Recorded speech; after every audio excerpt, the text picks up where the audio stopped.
The time had just come when I had been pushed as far as I could stand to be pushed, I suppose.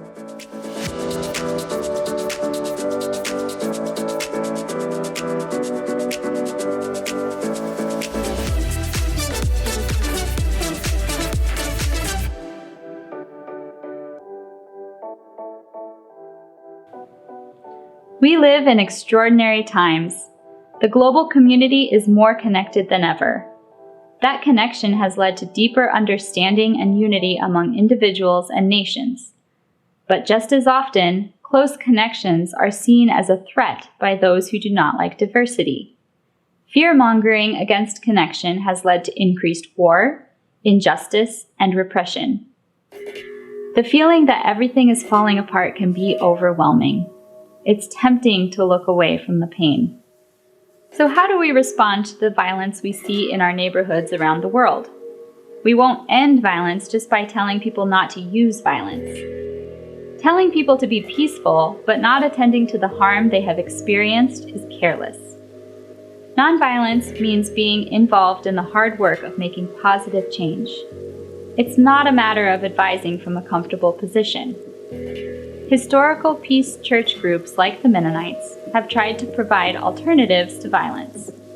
They built institutions and programs that offer ways to live in the world without causing harm. Building alternatives continues to be an important way to live peacefully. A community garden creates food self-sufficiency in neighborhoods. Church communities care for its members in spiritual and emotional ways that encourage generosity rather than greed. But building alternatives is only one element of peacemaking.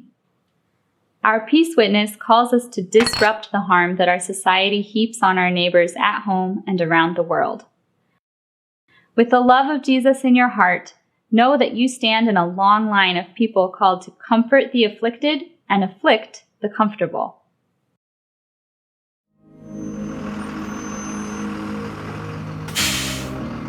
Rosa Parks was a seamstress who is most famous for refusing to give up her seat on a Montgomery, Alabama bus. This act did not happen spontaneously. Parks had a lot of training before she decided to remain seated that day.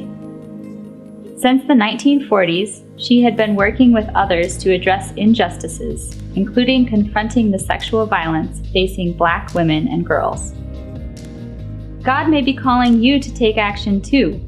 Let's make sure you're well equipped to answer the call, so that when you're under pressure, you can look as calm and collected as Rosa Parks. If you're ready to go deeper with nonviolent direct action, find an in-person training. There are a number of groups ready to support your community's continued learning. Jesus' first sermon was, "The Spirit of the Lord is on me, because the Most High has anointed me to proclaim good news to the poor. God has sent me to proclaim release to the prisoners and recovery of sight for the blind, to set the oppressed free, to proclaim the year of the Lord's favor." As disciples, we believe that the same Spirit is with us. It calls us to engagement with the world.